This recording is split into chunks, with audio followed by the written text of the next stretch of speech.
Say to explain will be useful for us as well.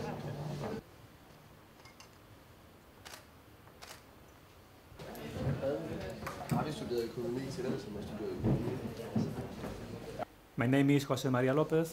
I am Head of Corporate Social Responsibility in Unicaja Banco, and as well I am part of the Edufinet teamwork. This session will have a duration of more or less 80 minutes. As it will be explained later, the contents will be interactive. As you can see, you have a gadget on the table, and you have to choose the possible answers to some questions we will formulate. Before we start, Ana Cabrera, on behalf of Unicaja Banking Foundation, and José Manuel Domínguez, on behalf of the project as director of it, will intervene briefly. So please, Ana. Good morning. It's a pleasure to share with you the opening of this financial literacy conference. Education lies at the heart of Fundación Unicaja. We are convinced it is the most powerful tool we can provide society with, because it empowers its members to drive the changes we all need. Financial education has become fundamental in the academic curriculum. Knowing about financial products and how they work allows citizens to wisely manage their personal and family finances, as well as to successfully integrate into the job market and the business world. Aware of that, Fundación Unicaja and Unicaja Banco lead the Edufinet project, an education initiative aiming to convey financial knowledge to the citizenship. Therefore, I hope you enjoy and make the most of this conference. Thank you very much for coming, and this is all for my part.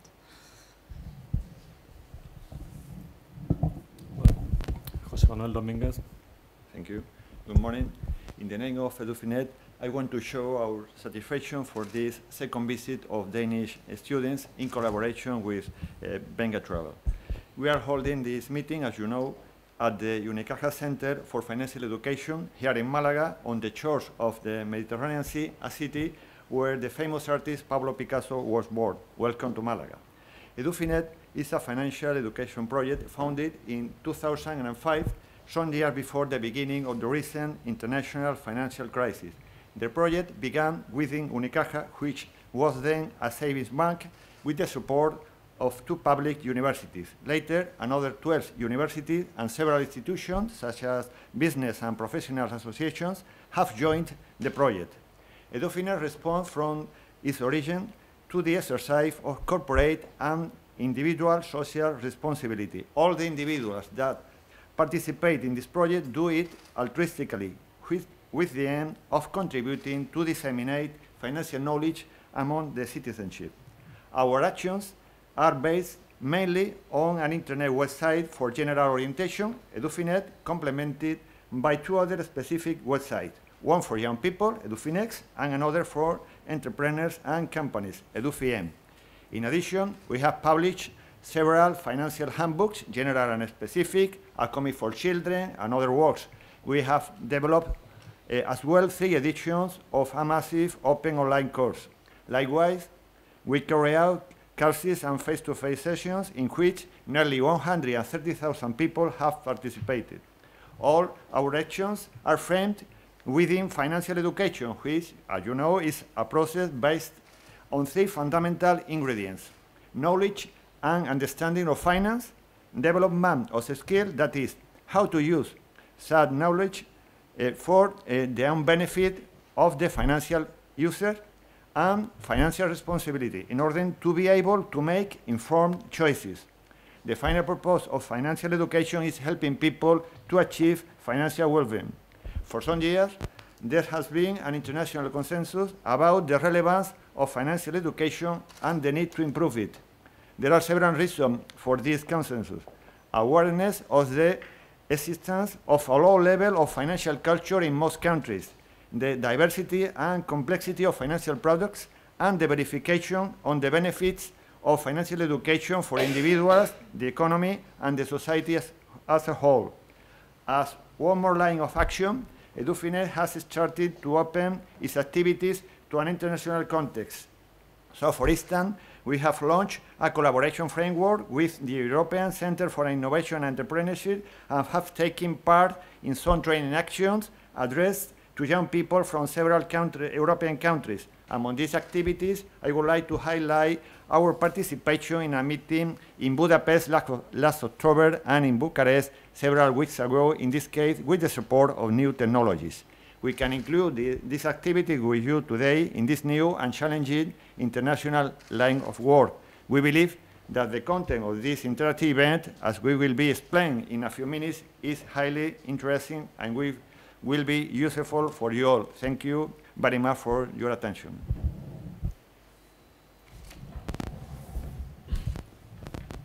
Well, so before we start with this session, I would like to explain how is it gonna be carried out. And we're gonna answer a questionnaire of 10 questions. You have an answer sheet on your tables and a remote.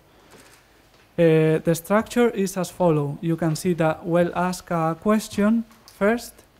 You'll answer the question both with the remote and on your answer sheet, and then we'll explain the contents related to that question. After that, we'll ask the same question again, just to see if you change your answer or not, and we'll give the correct answer for the question. Obviously, the questionnaire is anonymous, so you can fill it. There are some data like age or gender. You can fill it, and I would like to ask all of you not to change the answers you provide in the questionnaire, because as it is anonymous, there's no point in changing the answers. So.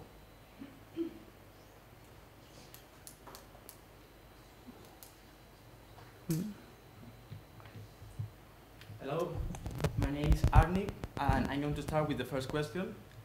As you can see, we are going to speak about GDP, and the question is the following one. The gross domestic product of a country is an economic indicator that represents, and now I'm going to start running the time, and you have 1 minute to answer the first question, okay?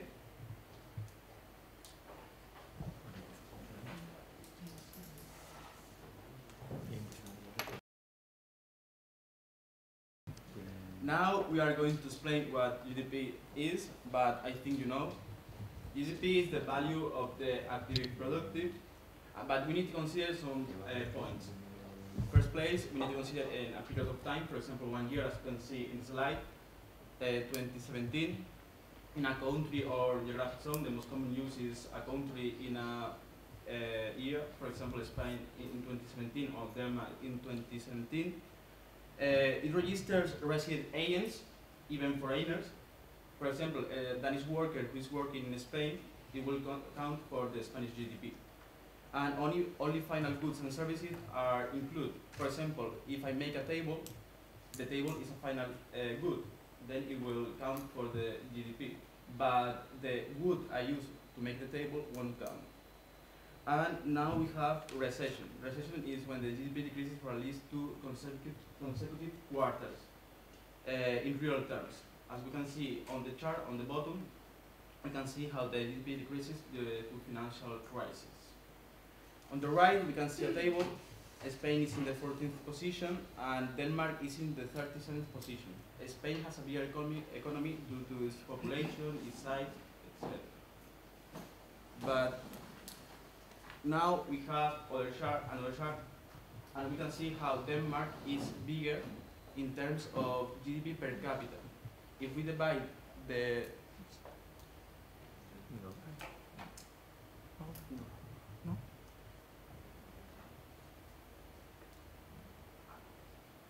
Now, in this chart, we can see how Denmark is bigger in terms of GDP per capita. It means that we can calculate if we divide the GDP by the population.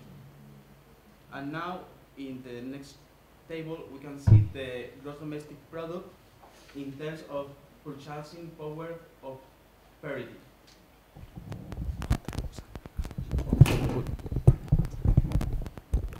Can you hear me? Yeah, better, right? And now you have 1 minute to answer the question again.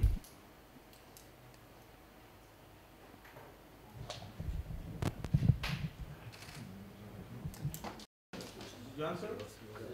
Okay. Perfect. Amazing. Quite well.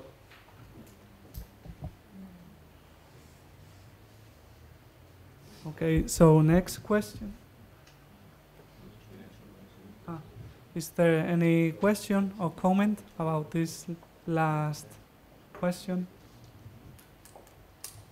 Okay, the next question says, buying a single company's stock usually provides a safer return than a stock in a mutual fund. The previous sentence is, and you can answer now.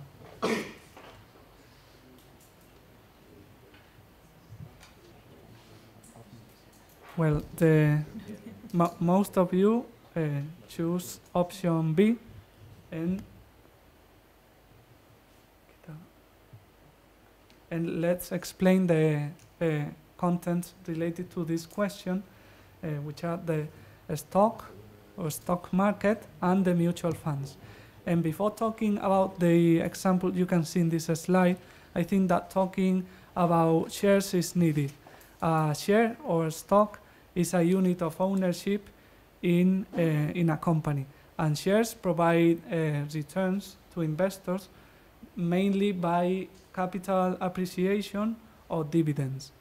Owning shares also grants investors voting rights or political rights, so the investors can have a control over the business.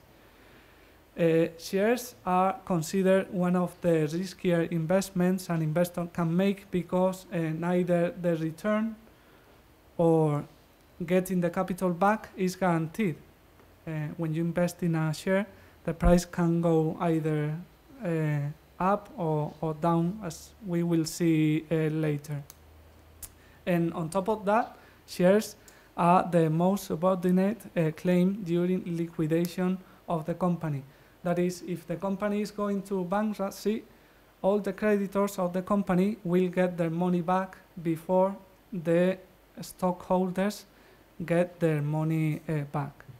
So getting now to the example in this slide, you can see a company. This is an example. We put here Carlsberg Group, which is issuing a capital of 100,000 euros and is issuing total shares of 1,000. So the nominal value of these shares are obviously 100 euros per share. You can see that the company is generating profits. Here in this slide, this is the net income. When a company gets profits, it can either distribute them to the investors in the form of dividends or holding some of those profits as reserves for the company. So the stockholders, as you can see in the slide, get profits in the form of dividends.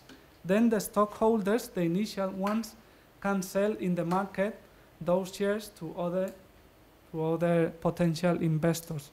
And that will depend on the supply and demand of the shares. Obviously, they can either sell the shares at a higher or lower price than they bought them initially.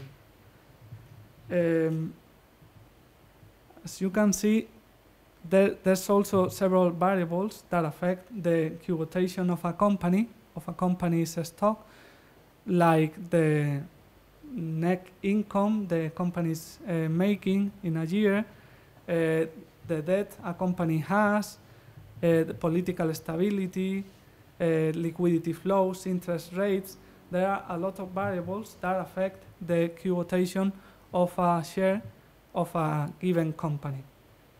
Then in the question, there was another term that was mutual funds. A mutual fund is a financial vehicle that is a pool of money gathered from different investors. So they put together all that money in a single fund, and that fund is operated by an investment management company. That is the company that makes the decision in which assets to invest that money. A mutual fund can invest either in shares, bonds, money market instruments like deposits. So depending on the portion of those assets the fund is investing, that fund will have a higher risk profile or lower one. There are thousands of mutual funds. So relating to the question we asked before, if nothing is said about the mutual fund, obviously in general terms I would say that a mutual fund is a bit less risky than shares in the market. The investment management company, as you can see in this graph, is getting a fee from the investors in the mutual fund because that company won't work for free for the investors. They are putting in too much hours in research about different assets, and that needs to be paid. And the same for the second institution, which is the safekeeping institution, and that institution is holding the assets in which the mutual fund is investing.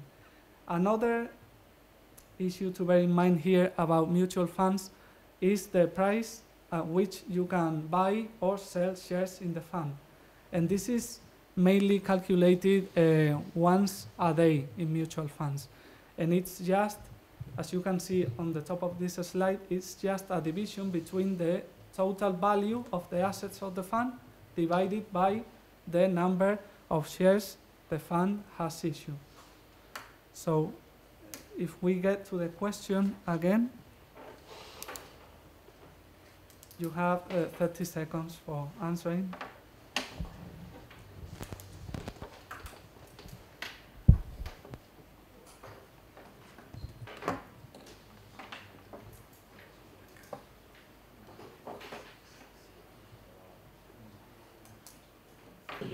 Just one thing, please feel free to make any question you may have. Well, yes, For pupils, teachers as well. We don't have much time, but it would be interesting changing different points of view. Is there any question about shares or mutual funds?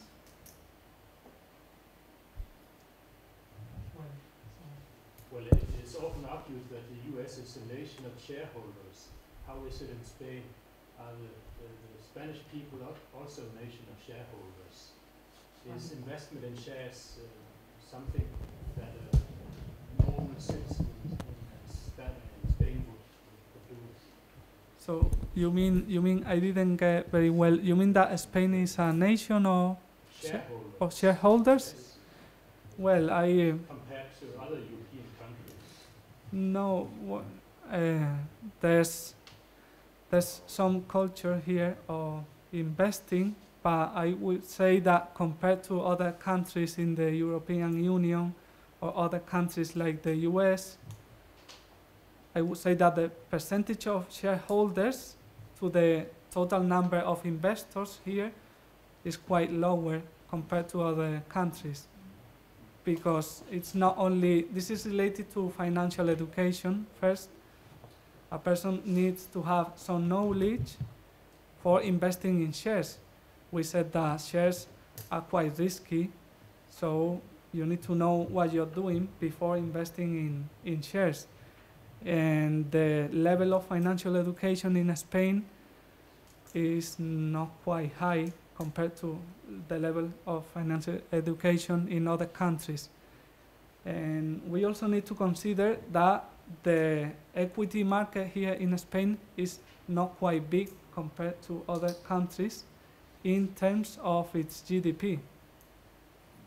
So that's affecting the supply side of shares too. Investment is channeled to deposits and mutual funds more than Yes. shares.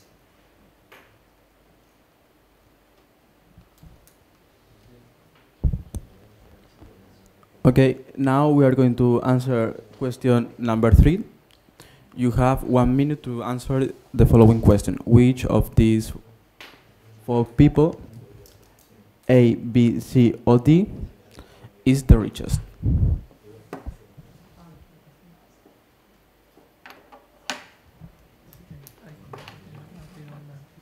We are going to talk about family budget. We need to define the following words: income, expenses, assets, and liability. Income is a flow variable which represents the money inflows in a period. For example, my salary. Expenses is a flow variable which represents the money outflows in a period. For example, the rent I pay every month. Together, they represent my cash flow. If my income is bigger than my expenses, then I'll make a profit, and if my expenses are bigger than my income, then I'll make a loss. Wealth is how rich I am, and it's the composition of the assets and liabilities. If I need money for a trip, my coworker, I don't have the savings, and my coworker wants to lend me that amount of money. For me, that money I owe him, it will represent a liability, and for him, it will represent an asset. Wealth is a stock variable and is in a given date. For example, the wealth I have on the last day of 2018, December 31st. So now we are going again to the question, and you have 30 seconds to answer the question.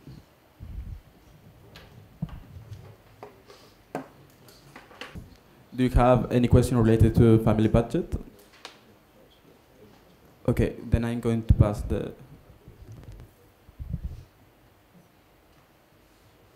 So the fourth question says, imagine that you have 100 euros in a savings account and that your bank pays interest of 10% a year.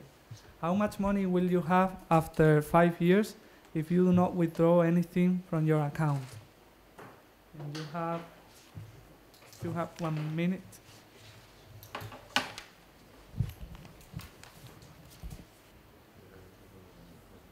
Well, very well. Most of you think it's the answer A, and let's see.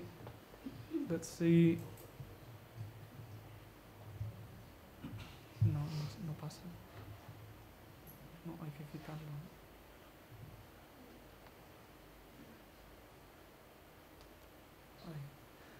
And let's see the answer through this slide. But before delving more deeply into it, I would like to point out some facts in this slide.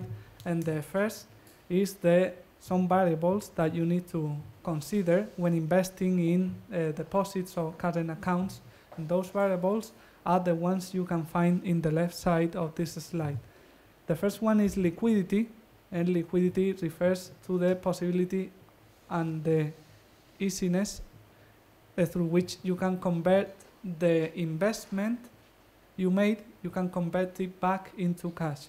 If it's easy to get cash from that investment, the liquidity of it will be high. If it's difficult to get the money back from the investment you made, the liquidity will be low.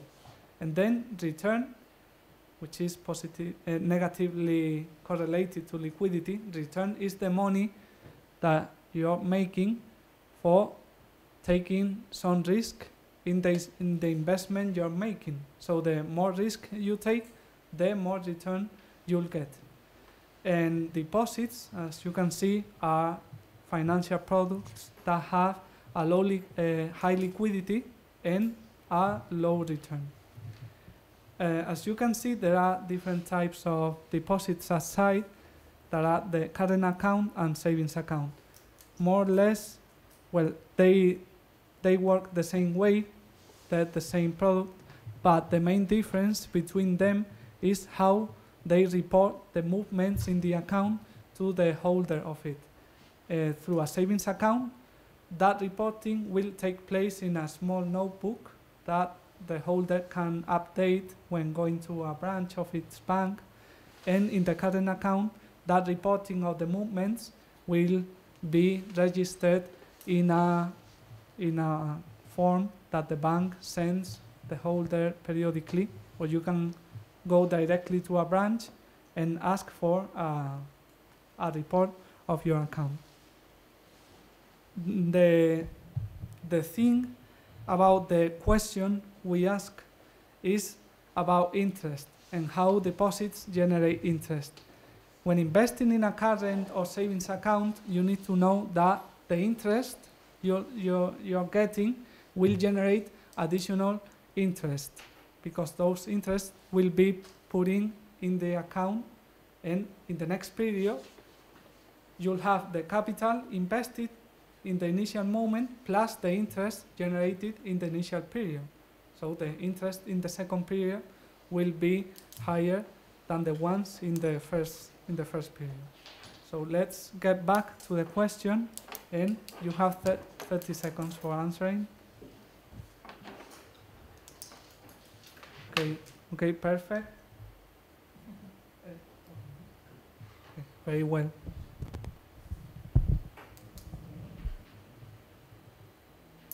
Now we are going to answer question number 5. Let's suppose that the current exchange rate Danish kroner to euros is 0.13, that is equal to 1 Danish kroner is equal to 0.13 euros. Which of the following situations is the most interesting to attract Danish tourists to the coastal zone? You have 1 minute to answer the question.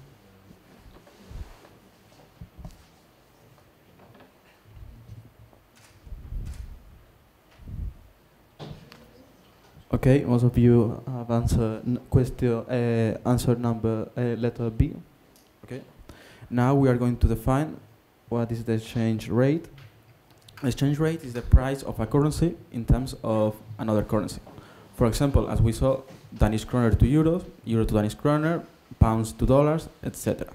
On the left, we can see a chart with the exchange rate euro to Danish kroner. We can see in this period it's very similar. On the right, we have an example, and we have the price of Netflix in Spain and in Denmark. In Spain, the price of Netflix is 14 euros, and in Denmark is 119 Danish kroner.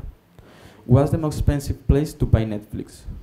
If we want to compare, we need to do it in the same currency. For example, in this case, euros.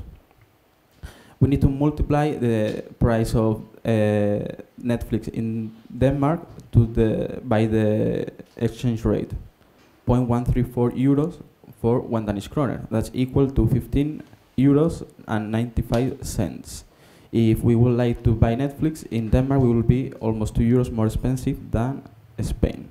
Now we are going back to the question, and you have 30 seconds to answer the question again. 30 seconds.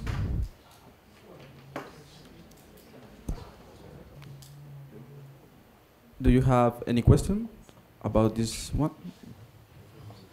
Okay.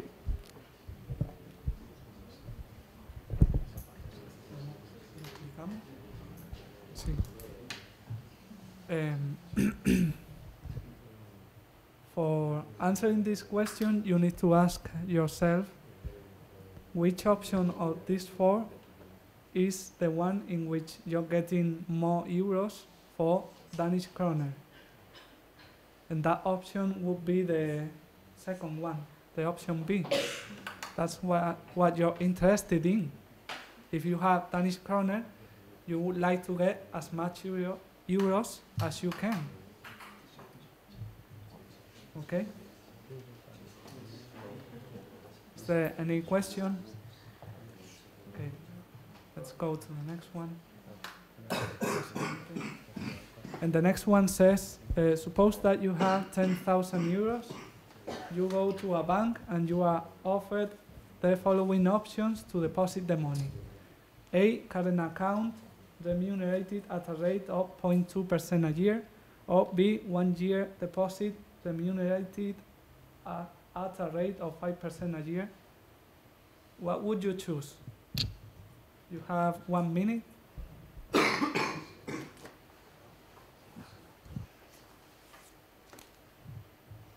Well, this is I would say half option B and half option C. And let's get to the content related to this question. And this is mainly about deposits again, but there's a first difference here between option A and B. Option A was a current account, and option B was a deposit with a 1-year term. And the first I would like to say about this one is that is about financial education. Financial education is important not because only it provides you with the knowledge and the skills required to make a decision, but you also need to consider your personal situation when investing in an asset. This is not only about return and risk. You also need to consider your liquidity risk. In this question, we were talking about depositing the money for 1 year in the deposit. So that involves that if you need your money before that 1 year, you have problems because that deposit has a low liquidity. That is, you won't get the money back easily, or you have to pay a fee. So you need to consider your personal situation for answering this question. And this is it. I don't know if we can go to the question again. You have 30 seconds.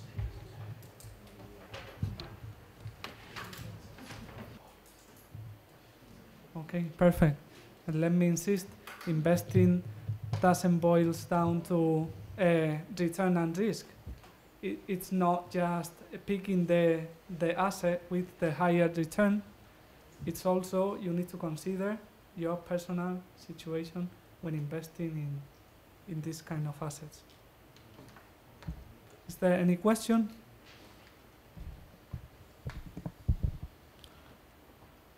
Now we are going to answer question number 7. Suppose that you need to borrow 100 euros. Which amount is the lowest to repay in 1 year? You have 1 minute.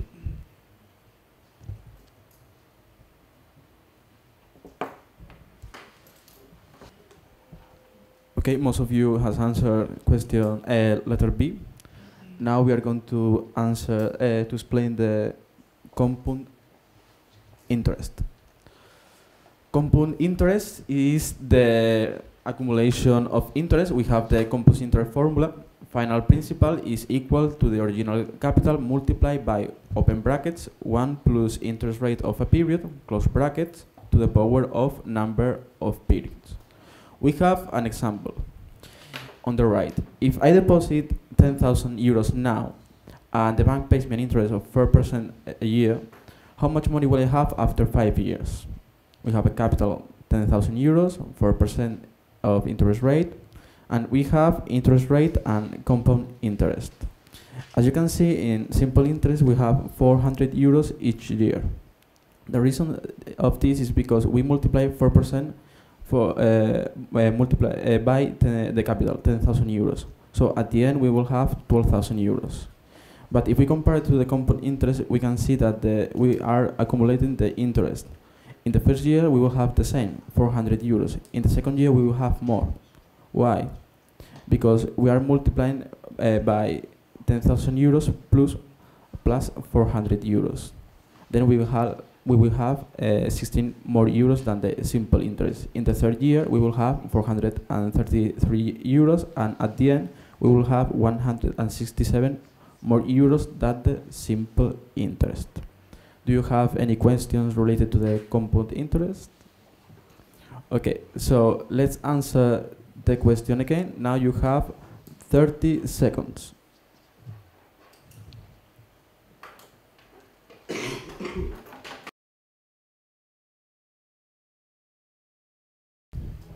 Now we are going to go to question number 8. Okay, and question number 8 says, suppose that you have 10,000 euros to make a 10-year investment. What would you choose? So you have 1 minute.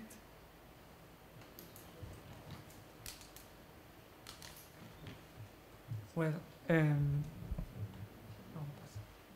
let's get to the content, and this is about fixed income. And the fixed income are assets through which investors are making a loan to an entity that can be either public or private. For instance, a public entity, as you can see in this slide, would be the government of Denmark that can issue bonds, or a private entity can be a company like Carlsberg. So the investors invest their money in a bond, let's say a 10-year bond. So the investor is thinking of getting its money back in a 10-year term and getting a return that is fixed, and it receives the name of coupon. That coupon mostly will be paid annually. Also, it can be paid half a year or quarterly. So the thing with fixed income is that sometimes people tend to think that because of this term fixed, they think that they cannot lose money when investing in this type of assets, but that's not true.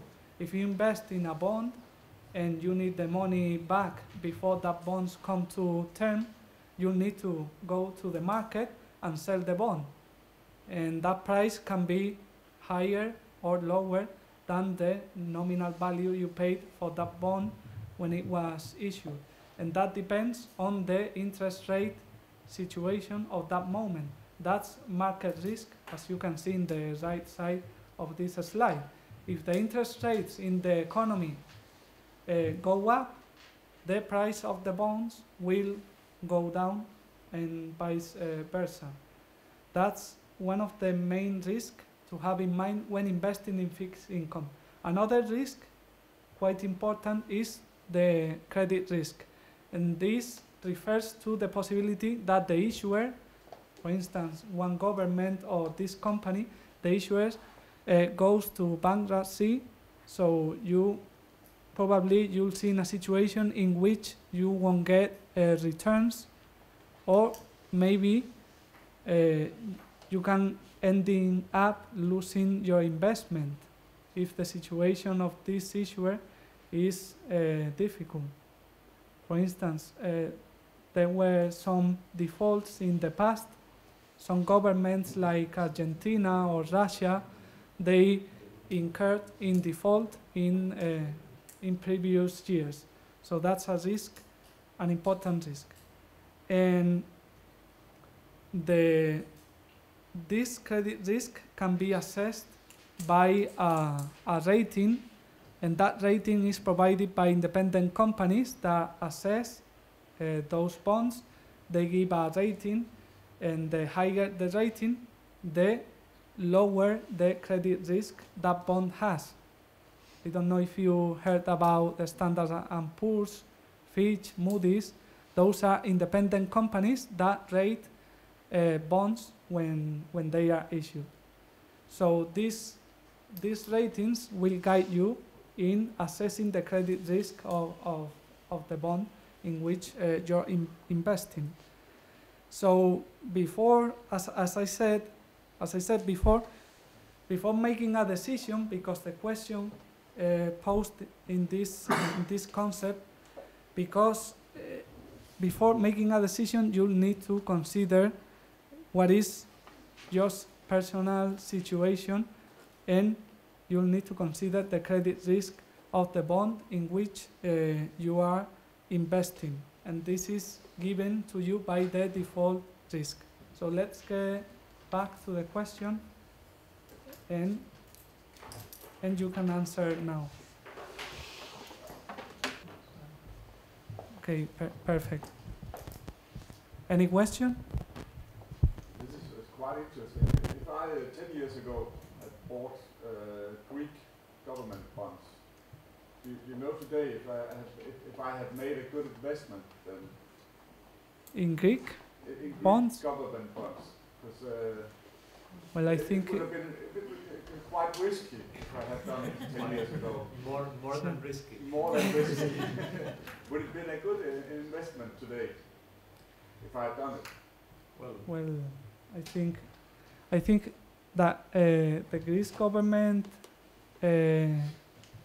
issued some bonds, and some of them, a percentage of them, I would say they were unpaid, or the capital wasn't returned to the investors, at least institutional investors. So the risk was quite high. But yes, if you invested in 10 years ago in Greek bonds and you sold them before the crisis, I would say that probably you would have made some money. Perhaps the main question we should wonder is if states or governments can go to bankruptcy. Yes. Some years ago, I think it wasn't a real chance. But now things are changing, and we should be aware about where we invest, because even in the case of public bonds, public debt, the risk is not zero. It has increased quite a lot. Well, in fact, there are some countries like Spain that, according to an article written by Jose Manuel in a publication, I think that Spain went to default situation 14 times in the history. I would say. That's before the 19, at the end of the 19th century, or after. Well, yes, some centuries ago. Yeah, that's our point. Now Spain is in historical terms the first state in number of bankruptcies, but the last one was 140 years ago. Yes. But Same in Denmark. yes, there was a period of time in which it was possible for a government to go bankrupt. Now, before this period, we thought it wasn't possible, but now the general perception is that it is possible again. Well, how are Spanish government bonds rated according to Standard & Poor's? Is it a AAA or double A? Or? No, I think it's not AAA. It's AA plus, I would say, according to Standard & Poor's. It was downgraded some years ago, and as of today, it never recovered that AAA rating yet.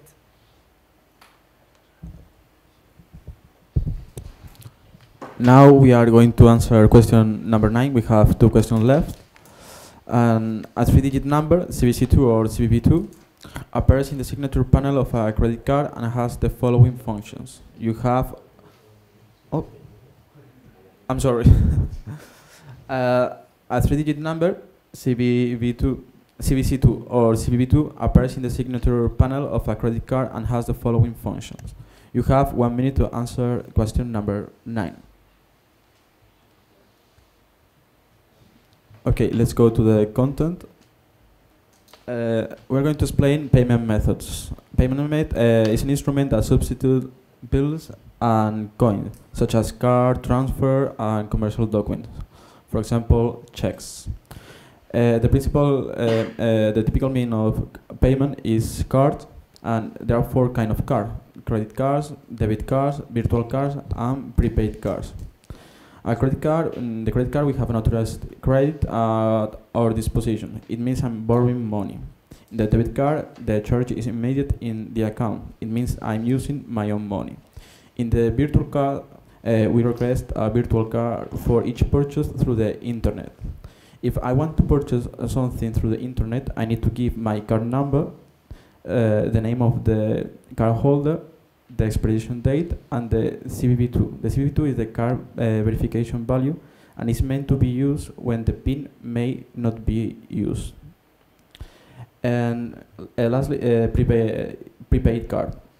It is used limited because we need to previously load an amount of money. Do you have any question about the cards or about the payment methods? Okay, so let's answer the question again. You have 30 seconds.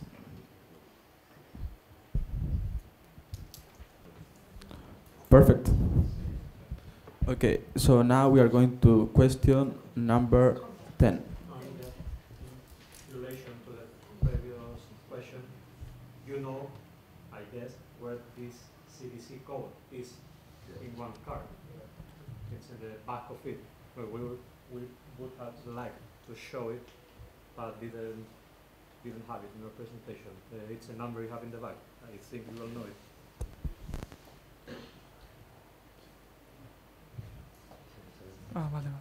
So the last question says, Rose has just been hired by a company. She is a quite far-sighted person. She wants to start saving for retirement so that she can do it little by little. Which option would you recommend her to place her savings for that goal? And you can answer now.